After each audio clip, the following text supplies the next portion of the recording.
Tenemos ya con nosotros a nuestro ponente, al doctor Ricardo Fujita Alarcón. Él es director del Centro de Genética y Biología Molecular de la Facultad de Medicina de la Universidad San Martín de Porres, biólogo genetista de San Marcos, magíster y doctor en genética molecular por la Université de Strasbourg, Francia. Tiene un postdoctorado y docente investigador de la Universidad of Michigan y de Estados Unidos. Ha desarrollado proyectos que están vigentes en el Centro de Genética y Biología Molecular asociados a enfermedades raras y huérfanas. Ha escrito varios artículos relacionados con genética molecular en revistas indexadas. Tiene becas y premios nacionales e internacionales, es miembro de importantes asociaciones y ha colaborado permanentemente con los hospitales del MINSA y de salud en la ciudad de Lima. También ha participado en proyectos financiados por Concitec y otras instituciones. El día de hoy, el doctor Fujita nos está acompañando con la presentación del tema osteogénesis imperfecta, clasificación actual y retos para el proceso de diagnóstico. ¿Está usted bienvenido, doctor Fujita, y atentos a la presentación? Adelante.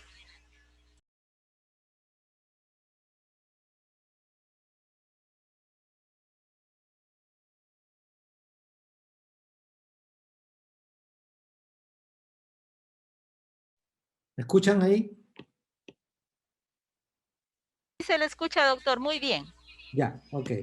Bueno, buenas tardes, muchas gracias. Ante todo, agradecer a los organizadores, la Asociación de Osteogénesis Imperfecta del Perú, por intermedio de la señorita Isis Atúncar, también al Ministerio de Salud, la Dirección General de Intervenciones Estratégicas en Salud Pública, ¿no? Que entre los dos han organizado este importante evento, y lo que yo le voy a hablar es un poco acerca de, bueno, cómo ha estado clasificada la enfermedad y luego los avances justamente de la genética, cómo estos han permitido que la clasificación sea un poco más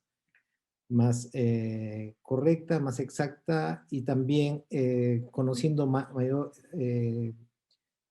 con mayor precisión el origen de esta enfermedad.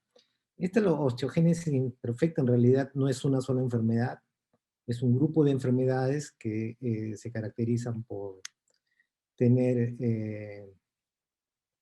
problemas en los huesos. Bueno, son conocidos también como la enfermedad de los huesos de cristal, ¿no?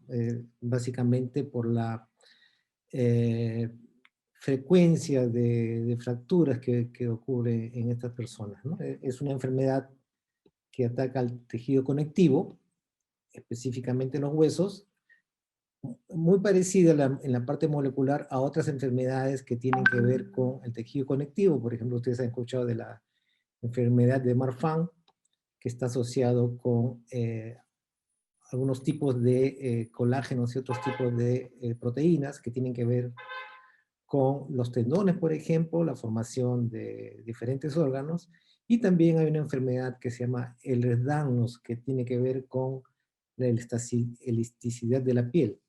Es más, hay muchas formas de osteogénesis imperfecta que se sobreponen con esta enfermedad Ehlers-Danlos, por ejemplo, ¿no? Entonces, como les dije, esta es una enfermedad que tiene diferentes tipos de orígenes, diferentes tipos de presentaciones. Hay presentaciones muy leves, hay presentaciones muy severas, incluso hay muerte prematura, incluso muerte fetal, ¿no? Dependiendo qué tipo de proteína y qué tipo de mutación ocurra, ¿no? También se ha visto que incluso dentro de una misma familia hay personas que están más afectadas y personas que tienen una afección un poquito más leve, ¿no? Básicamente, todas estas enfermedades de osteogénesis imperfecta están relacionados con dos tipos de colágeno, dos proteínas que se llaman colágeno, y que están codificadas por el gen COL-A1 y el otro COL-A2. Las mutaciones en estos dos genes que forman parte del colágeno cuentan por alrededor de 80 a 90% de los casos de osteogénesis imperfecta, o sea, son la mayor causa de esta enfermedad, ¿no? Y hay otros genes que tienen que ver con el procesamiento, la maduración de este colágeno, ¿no? En diferentes partes de la célula o extracelular. Una cosa que tengo que decir es que, bueno, ya como lo dijo el director de MINSA, que nos presentó, es que en el mundo se sabe que hay una persona entre 15.000 a 20.000 personas que van a tener osteogénesis imperfecta. Esto es interesante porque si sacamos la cuenta, en el Perú debe haber entre 1.000 o 2.000 personas que tienen osteogénesis imperfecta, pero que probablemente no han sido identificadas. Bueno, esto es simplemente para mostrarle el tejido conectivo. Está formado de algunas células, acá es un tejido conectivo cualquiera, ¿no? Donde hay material extracelular, que es muy importante esto, ¿no? Y esto también, por ejemplo, acá hay fibras de colágeno, hay fibras de fibras elásticas, hay otras células, hay macrófagos, etcétera, que están formando un tejido conectivo, pero en el tejido conectivo que tiene que ver con los huesos, acá hay otros tipos de células que son específicos para formar o para reformar huesos, ¿no? Por ejemplo, los osteocitos, los osteoclastos, etcétera. Bueno, antes el diagnóstico era solamente clínico, cuando todavía no se habían desarrollado la tecnología del estudio de los genes, ¿no? Y dependiendo la severidad, se habían puesto por lo menos 4 tipos diferentes de osteogénesis imperfecta. Si era muy leve o era leve, era del tipo 1, si era del tipo, digamos, más severo, que impedía a las personas a caminar, era del tipo 3, del tipo 2 era aquellas que podía ser muy severa, podía haber personas o incluso había muerte fetal, ¿no? Bueno, entonces esto se definía también cómo la enfermedad avanzaba de acuerdo a la edad, ¿no? Y había ciertas características con respecto a la formación de la cabeza, la formación de la cara, el pecho, etcétera, ¿no? Y siempre se veía que los huesos tenían una formación deficiente, ¿no? Lo que se llama la osteopenia. Y en la mayor parte de los casos habían otros signos fuera del hueso, ¿no? Por ejemplo, el tener la esclerótica azulada o oscurecida. Algunas personas tenían sorderas, otros tenían problemas pulmonares, e incluso había gente que tenía también problemas en la válvula mitral del corazón, ¿no? Lo que le daba un problema circulatorio también. La mayor parte de las formas de osteogénesis imperfectas son del tipo autosómico dominante, alrededor del 95%, ¿no? Incluyendo aquellas que tienen problemas de mutaciones en el gen de colágeno, tienen esta característica, que es una enfermedad dominante. Se caracteriza por ocurrir tanto en hombres o mujeres, pero en todas las generaciones. Acá tenemos 3 generaciones, el abuelo, el papá y la hija acá, por ejemplo, ¿no? El varón es cuadrado, las mujeres son círculos, y vemos que en esta familia un patrón dominante, una enfermedad dominante cualquiera, por ejemplo, osteogénesis imperfecta leve, ocurre en esta generación y pasa a esta segunda generación y así sucesivamente a la tercera generación. O sea, dominante ocurre en todas las generaciones. Dominante también se dice porque una persona generalmente tiene 2 genes, uno paterno y uno materno, uno es afectado y basta que el hijo reciba el gen que está en rojo afectado para tener la enfermedad. Mientras que los hijos que reciben el gen que no está afectado, que está en azul, ¿no? Esta persona tiene una enfermedad dominante, pero uno de sus genes no tiene la mutación, y si ese gen pasa a sus hijos también van a ser normales. ¿Ok? O sea, un solo alelo es suficiente, y ese es el 90% de los casos eh, de osteogénesis imperfecta. Es una enfermedad mayormente, 95% es autosómico dominante. También se da casos más raros, ¿no? En autosómicos recesivos. Autosómicos recesivos en general se ha entendido como enfermedades que ocurren cuando los genes maternos y paternos se juntan en una persona, ¿no? La mutación viene de mamá, la mutación viene de papá, y en alguno de los hijos justamente estas dos mutaciones se juntan y dan la enfermedad. Esto es muy común y ocurre en Perú, hemos visto nosotros en diferentes enfermedades que hemos estudiado, cuando los padres o los abuelos vienen del mismo pueblito, de la misma región, ¿no?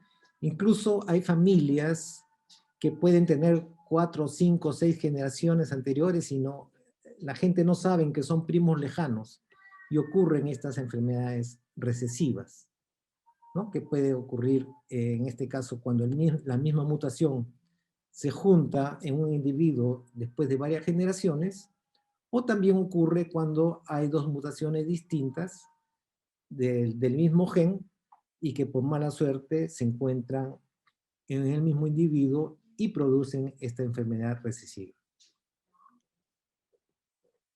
Entonces, la proteína más importante y probablemente la mayor causa también en Perú de osteogénesis imperfecta son mutaciones en este colágeno tipo 1, ¿no? Que es una proteína que está formado por 3 cadenas de 2 genes diferentes.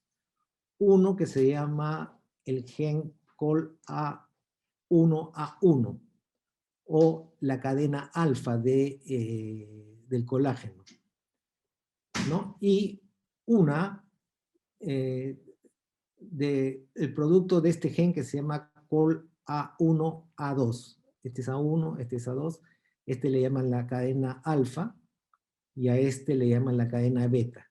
Entonces, una molécula completa de colágeno funcional está formada por 2 moléculas de alfa y una molécula de beta, ¿no? Y esas moléculas tienen que procesarse, como vamos a ver más adelante, y enrollarse de una manera adecuada para poder ser funcionales, para poder funcionar de una manera normal. Si hay un problema, por ejemplo, que este A1A1 o este 1A2 tengan alguna mutación, este enrollamiento no va a ser normal. Si se da algún problema que falte alguna de estas proteínas, tampoco esta proteína, que normalmente debe tener las 3 cadenas, va a ser normal. Entonces, vamos a ver más adelante, en las próximas vistas, toda una serie de causas de osteogénesis imperfecta.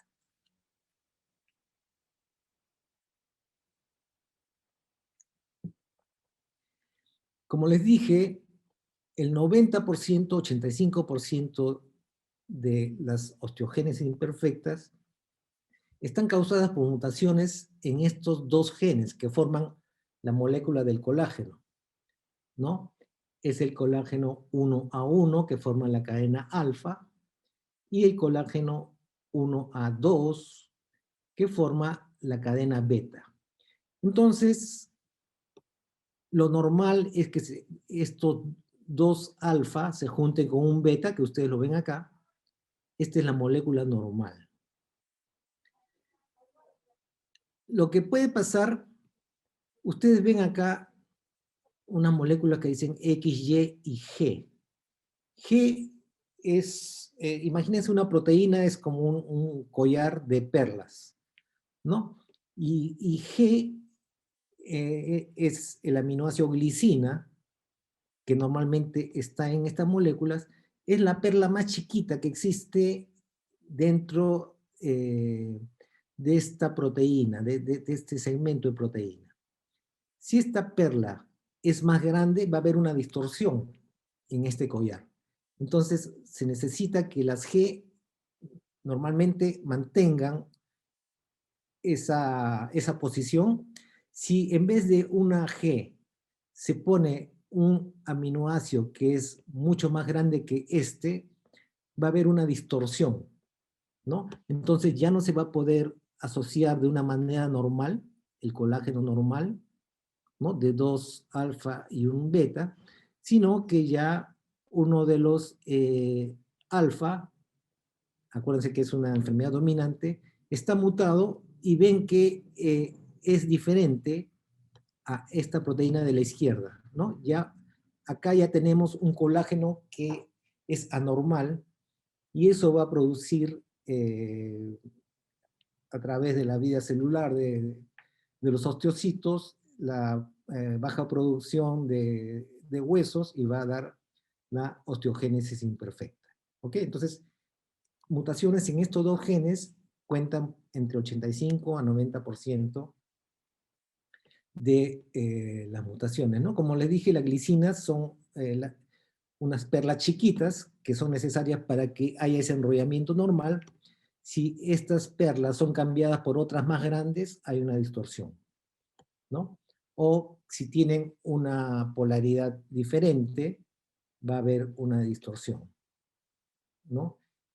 E incluso un cambio de estas perlas puede llegar a ser, por ejemplo, letalidad fetal o embrionaria, ¿no? Otra cosa que es importante es, vamos a ver luego, pero si las mutaciones que están a la izquierda son mucho más permisibles que aquellas que están a la derecha. Vamos a ver más adelante con algunas vistas, ¿no? E incluso estas mutaciones estructurales, o sea, este tipo de mutación que vemos acá a la derecha, que está en rojo, son más perjudiciales que si tuviéramos, en vez de dos, tuviéramos, en vez de tres, perdón, tres moléculas acá, tres proteínas, tuviéramos solamente dos, serían menos severos, tendríamos una osteogénesis imperfecta si solamente hubiera dos, de una manera ligera, ¿no? Mientras la posición de este aminoácido en rojo, esta perla gigante que distorsiona todo, es peor y produce una osteogénesis imperfecta mucho más severa. Acá tenemos una vista, esto es el colágeno tal como está en su sitio funcional.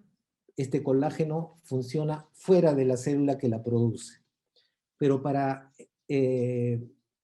hacer eso, el colágeno se hace de una forma, de un precursor que se llama procolágeno, que tiene dos áreas, N-propéptido y C-propéptido, que van a ser cortados, van a ser eliminados, ¿no? y recién esta parte que está abajo, que ya está cortado, es la parte funcional, tal como se encuentra fuera de la célula.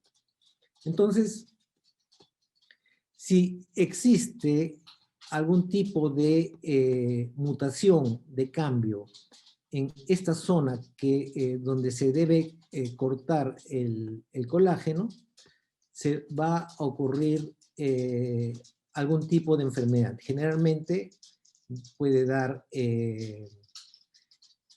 la enfermedad de osteogénesis imperfecta, pero en algunos casos, algunos cambios van a dar esta enfermedad que se llama Ehlers-Danlos, que tiene que ver con problemas de articulaciones y con estiramiento, la piel muy elástica, ¿no? En algunos casos, algunas mutaciones también dan una enfermedad intermedia que es entre osteogénesis imperfecta y Ehlers-Danlos. ¿Ok? Entonces,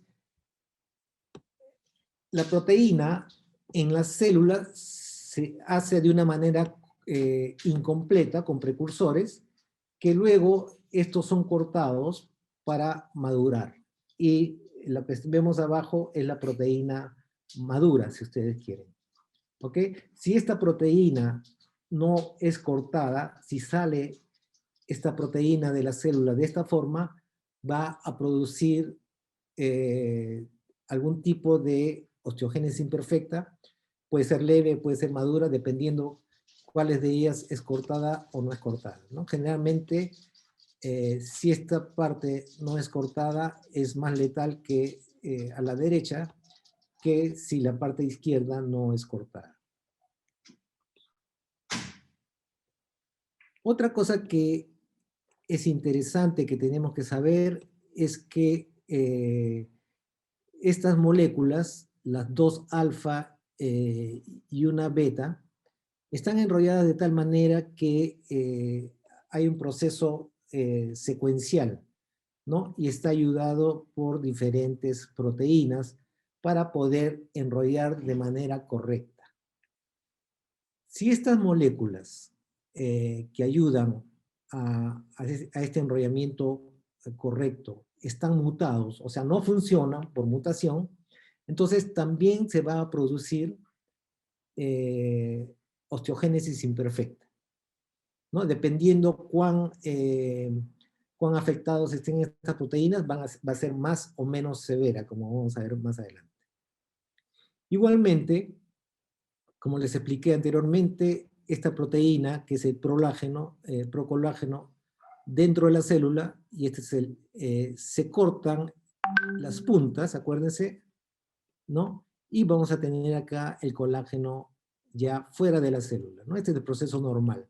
Y esto está ayudado por algunas proteínas vecinas que influyen para que el corte se haga de manera normal y con otras proteínas también, como tijeras moleculares que cortan en el sitio adecuado. Cualquier mutación en alguna de estas proteínas va a producir la enfermedad, ¿no? Y eso también les dije que el colágeno está fuera de la célula. Entonces, hay algunas moléculas que transportan al colágeno dentro de la célula hacia afuera de la célula, ¿no? Un mototaxi molecular, si ustedes quieren, ¿no? Que saca al colágeno fuera de la célula, ¿no? Entonces, hay una serie de proteínas que ayudan a que los colágenos puedan salir de la célula. Hay otras proteínas que tienen que ver con no solamente el arreglo entre los dos alfa que están amarillo y un beta, sino también que estas tienen que haber una especie de goma molecular para que puedan interactuar de manera bastante fuerte, ¿no? Y también hay otras proteínas que tienen que ver no solamente con el transporte, sino el transporte son a sitios muy específicos, ¿no? Que están producidas por unas proteínas específicas. Cualquier mutación en estas proteínas o causa que no salga la proteína y se quede dentro de la célula, o que no se peguen estas moléculas de colágeno entre ellas, o que no vaya al sitio adecuado y en cualquier caso va a producir osteogénesis imperfecta. Entonces, a lo que voy es, hay diferentes causas de osteogénesis imperfecta, ¿no? Y al comienzo, cuando no se conocía mucho la parte genética, la parte molecular, había una clasificación clínica. Lo único que se conocía de la osteogénesis imperfecta era que era un problema de colágeno tipo 1, ¿no? Entonces, de acuerdo a la severidad, se ponía del tipo 1, eh, muy ligero, tipo 2 más severo, tipo 3, tipo 4, etcétera. Y poco a poco se dieron cuenta que varias de estas enfermedades de osteogénesis imperfecta, una minoría, pero se veía, no tenían nada que ver con colágeno. Entonces se veía que la causa era distinta, entonces empezaron a poner clasificación osteogénesis imperfecta del 1 al 4 y después se aumentaron al 5 porque no era colágeno, pero se parecía al 1. El tipo 6 se parecía al 2, pero tampoco había colágeno, y así se hicieron hasta 7, ¿no? Entonces era muy confuso porque a veces, por ejemplo, un hermano tenía osteogénesis tipo 1 y otro hermano tenía osteogénesis tipo 2, ¿no? O tipo 3. A veces la misma persona, cuando tenía 10 años tenía un tipo y cuando tenía 20 años tenía otro tipo. Entonces, cuando apareció la genética, se pudo ver también que aparte del colágeno había otras causas que podían causar osteogénesis imperfecta. Y acá más bien ya un poco exageraron. Cada vez que aparecía una nueva molécula, iban aumentando, tipo 8, tipo 9, tipo 10, hasta, creo que llegaron hasta 19, ¿no? Pero ahora más bien se está viendo que la clasificación debe ser más bien por cuestiones funcionales, como vamos a ver más adelante y hemos visto también atrás, ¿no? Esta es la parte inicial. El 2 era letal, eran muerte fetal, por ejemplo, ¿no? El tipo 1 era el tipo ligero, no muy severo, ¿no? El tipo 3 era progresivo y, bueno, iba yendo a la severidad, y el tipo 4 era algo intermedio, ¿no? Y como les digo, el 5, el 6 se dieron cuenta que tenía que ser otra causa porque no había colágeno involucrado en esto. Luego, como ustedes saben, en el año 2003 se realizó el proyecto del genoma humano, ¿no? Y había una explosión de conocimiento acerca de los genes, de todas las enfermedades, incluyendo enfermedades del tejido conectivo, osteogénesis imperfecta, y se empezaron a descubrir muchos genes que producen las proteínas de nuestro cuerpo, ¿no? Tenemos alrededor de casi 5.000 genes actualmente, en 2020, que han sido asociados para las enfermedades genéticas, y alrededor de 30 de ellos tienen que ver con osteogénesis imperfecta, ¿no? Entonces vemos acá, esto ya no es la clasificación solamente clínica, ya no es la clasificación solamente genética, sino ya es una clasificación que tiene que ver con la función.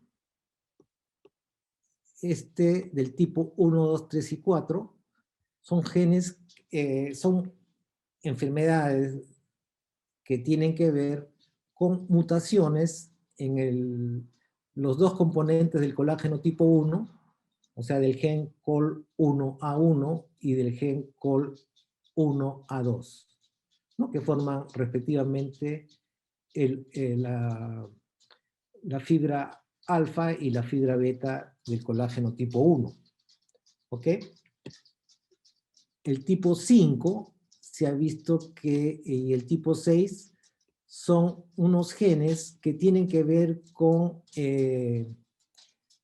la mineralización del hueso, ¿no? Son genes que regulan la entrada y salida de minerales para poder estar asociadas con el tejido óseo. El tipo 7, 8 y 9 son proteínas, como que mostramos, que ellos hacen el corte. Acuérdense que en la parte derecha del procolágeno tenía que eliminarse la parte, la punta de la izquierda y la punta de la derecha para poder tener el colágeno maduro. Y estas son las proteínas que hacen este tipo de trabajo. También tenemos, les dije que había proteínas que trenzaban de una manera correcta a estas fibras alfa y beta para hacer el colágeno normal. Si estas proteínas trenzadoras tienen problemas, también iba a haber problemas del tipo osteogénesis imperfecta, ¿no? No está funcionando bien el colágeno, y estas proteínas son las que están acá, ¿no? Y que son la clasificación del tipo 11, 10, 11 y 12, ¿no? También recientemente, ya no alcanzó número porque es una proteína que se ha descubierto en los últimos 3 años, ¿no? Que también tiene esta propiedad de trenzar a las fibras alfa y beta de manera correcta. Y también ya hay otras proteínas, ¿no? De 13, 14, 15, 16, 17, 18, que tienen que ver con diferentes proteínas que están asociadas a la función, por ejemplo, de la producción de colágeno tipo 1, o sea, de los genes COL-A1 y COL-1A1 y COL-1A2, ¿no? Son proteínas que tienen que ver con, por ejemplo, cuando normalmente falta en las células que están formando hueso colágeno A1 o A2, de estos hay genes que van a aprender a estos genes para que produzcan la proteína, o hay genes, ya cuando hay demasiado, que hay que apagar, ¿no? También hay algunos de estos genes que están asociados a esa actividad, ¿no? Entonces, redondeando esta parte, es que la caracterización inicial de las formas de osteogénesis imperfecta, primero fue la parte clínica, cuando todavía no se conocía acerca de genes y de las moléculas. Después, con la aparición del genoma humano, apareció la capacidad de poder identificar los genes, identificar nuevas formas de osteogénesis imperfecta que estaban asociadas a las mutaciones de estos genes que ahora ya recién se van conociendo. Y probablemente el año pasado creo que ha aparecido otro gen y este año aparezcan otros, y así se van a ir apareciendo, pero ahora van a ir clasificados dependiendo si son el colágeno o si tienen que ver con la mineralización, o si tiene que ver cómo se trenza, de repente hay otro gen que aparece que está implicado en el trenzamiento correcto de estas proteínas, o cómo se asocian, ¿no? Cómo son cortadas, cómo son arregladas, o algunos genes que tengan que ver con la aparición de más o menos colágeno también están asociados a esta parte.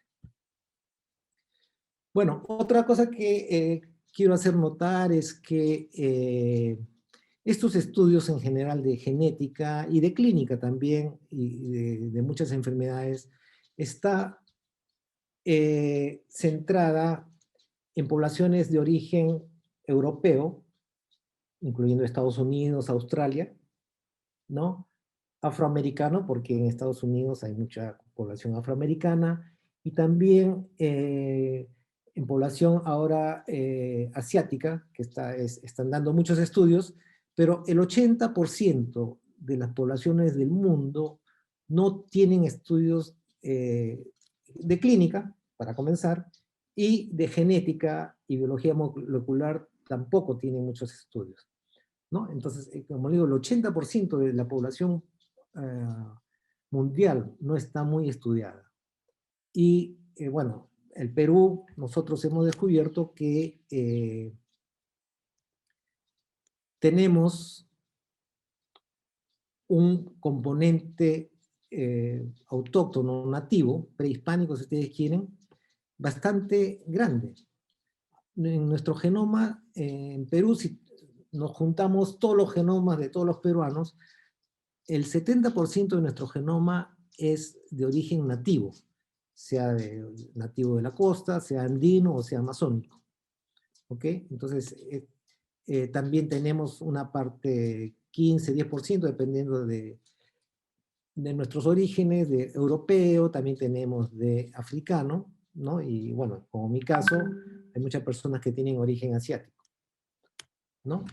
Entonces, es importante hacer estos estudios en nuestra población porque probablemente se desconoce mucho acerca del origen de la osteogénesis imperfecta en nuestro país, ¿no? Como les digo, probablemente muchas de estas mutaciones van a ser nuevas porque no han sido reportadas en los estudios que se han hecho en países europeos, Estados Unidos o en Asia.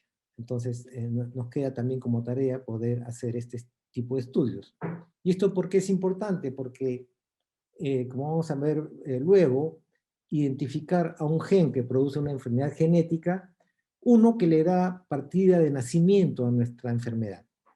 Una vez que identificamos la mutación, conocemos, ¿no? de una manera muy segura cuál es la causa de nuestra enfermedad. Y que esa enfermedad se llama osteogénesis imperfecta y no se llama otra cosa muy parecida. ¿Por qué? Porque los tratamientos pueden ser distintos, ¿no? Otra cosa que es importante es que ahora deben haber escuchado de la medicina de precisión. Conociendo el gen que está mutado, conociendo la mutación, es posible en algunas enfermedades, en osteogénesis imperfecta creo que todavía no aparecen, pero están apareciendo algunos medicamentos que son específicos para ese gen, para esa mutación, ¿no? También, evidentemente, como estamos mostrando acá, eh, aparte del diagnóstico, también está el pronóstico. O sea, nos permite ver el tipo de mutación, el tipo de gen involucrado, si esta es una enfermedad autosómica dominante o es autosómica recesiva. ¿Por qué es importante esto? Porque nos va a permitir hacer el consejo genético, ¿no? Entonces, es importante saber qué tipo de herencia tiene esta enfermedad.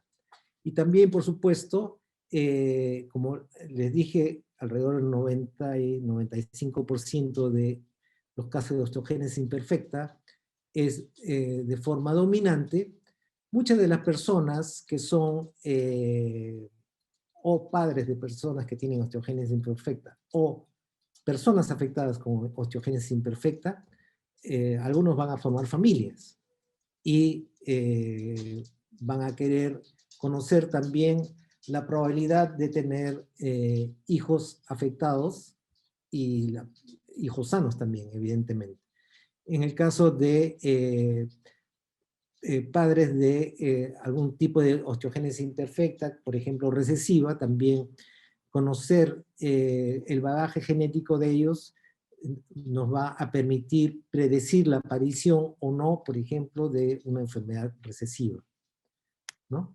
Entonces, como conclusión, se ha llegado a un consenso, ¿no? La parte clínica fue muy importante en su tiempo, cuando no se conocían la parte molecular. Estudiar la parte molecular ha enriquecido el conocer las causas de la osteogénesis imperfecta, ¿no? Otra cosa que también es importante es que al conocer los genes, los nuevos genes, al conocer las proteínas antiguas, hablo del colágeno tipo 1, y todas estas proteínas que tienen que ver con el prensado, que tienen que ver con el corte, que tienen que ver con la maduración, que tiene que ver con el transporte, la mototaxi molecular que saca al colágeno tipo 1 de dentro de la célula hacia fuera de la célula, todo eso también nos ha hecho ver no solamente el mecanismo, cómo ocurre la enfermedad, sino también el mecanismo de cuál es el proceso normal, ¿no? Y si conocemos a nivel molecular las diferentes proteínas que están involucradas, también va a ser más fácil de poder proponer tratamientos específicos para esa enfermedad, ¿no? Hablamos de los test, no solamente para identificar la enfermedad en una persona, sino también para predecir, en el caso de los padres o de los afectados que quieran tener familia, ¿no? Sabemos que en muchos casos hay una historia natural, un avance, una progresión natural de la enfermedad, y conociendo específicamente lo que pasa, podemos saber qué va a pasar en 4, 5, 6 años y hacer las correcciones que ameritan y de una manera preventiva, ¿no? Sea tratamientos farmacéuticos, sea tratamientos quirúrgicos, ¿no? Para escoliosis, qué sé yo, para diferentes tipos de tratamientos que puedan darse, ¿no? Y por supuesto, los avances de la genética también está en algunas enfermedades raras, está haciendo que aparezcan algunos tipos de tratamientos, por ejemplo, reemplazo de proteínas. Hemos visto que por ahí varias formas de osteogénesis imperfecta tiene que ver con proteínas que no existen, ¿no? También se sabe que eh, hay algunos tipos de tratamiento, por ejemplo, los bifosnatos, ¿no? Y que todas las personas, no solamente con estas moléculas, sino con cualquier tipo de medicamento, todas las personas no responden de la misma manera a los tratamientos, ¿no? Es por eso que es importante también acá en Perú, que no se ha estudiado, saber cómo las personas responden a este tipo de tratamientos, no solamente en osteogénesis imperfecta, sino también que se usan en algunos tipos de cáncer, por ejemplo, también estas mismas moléculas, ¿no? Entonces, habría que hacer un perfil de metabolismo de los bifosnatos en Perú, por ejemplo, que no se conoce. Entonces, con esto los dejo, ojalá que haya sido medianamente claro, porque hemos visto que es complicado, pero que pueda servir para la discusión en estos días que siguen. Muchas gracias. Muchas gracias, doctor Ricardo.